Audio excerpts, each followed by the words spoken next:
This is Political Science, Class 11, and today the topic that we have chosen is Philosophy of the Constitution of India and Features of Indian Constitution. Philosophy of the Constitution of India, it means that philosophy is the idea, the objective, or the aim of the Constitution.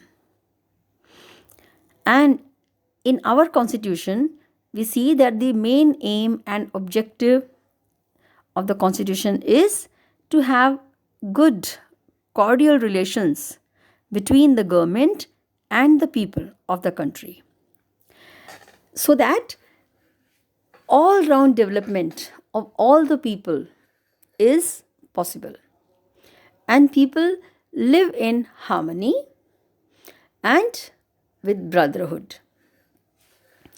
As you know, that in our country we have diversity in the name of religion, culture, language, etc.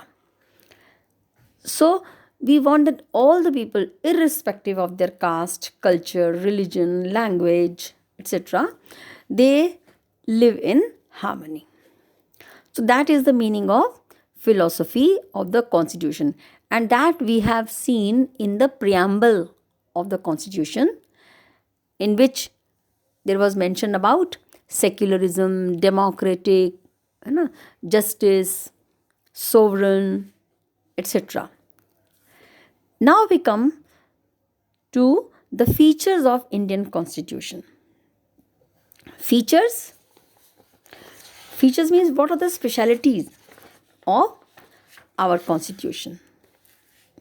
Okay, as it was told earlier, that our Constitution is the lengthiest constitution or voluminous constitution of the world, because all the things are mentioned in our Constitution.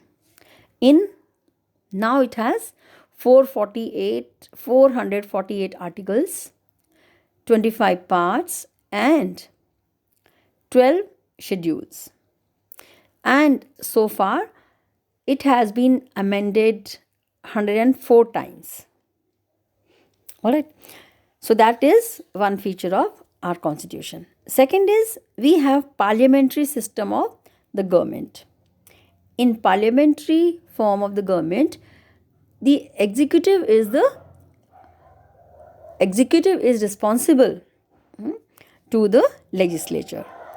Another thing is we have federal system, which we have borrowed from Canada. Federal system means we have two sets of government, one for the center and the other set of government is for the state governments. Then we have the provisions of fundamental rights and fundamental duties. Fundamental rights are those rights which are most important rights, and they are mentioned in our Constitution for the all-round development of the people. Then we have directive principles of state policy.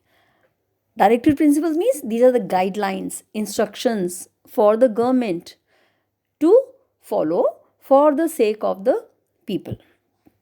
Then we have independent judiciary. Independent judiciary means that judiciary is not responsible neither to legislature nor to the executive. Then we have nominal head. Nominal head is the president that we have. He is not the real executive, he is the nominal. Just for the namesake, the president is there. And we have real executive, and that is the prime minister.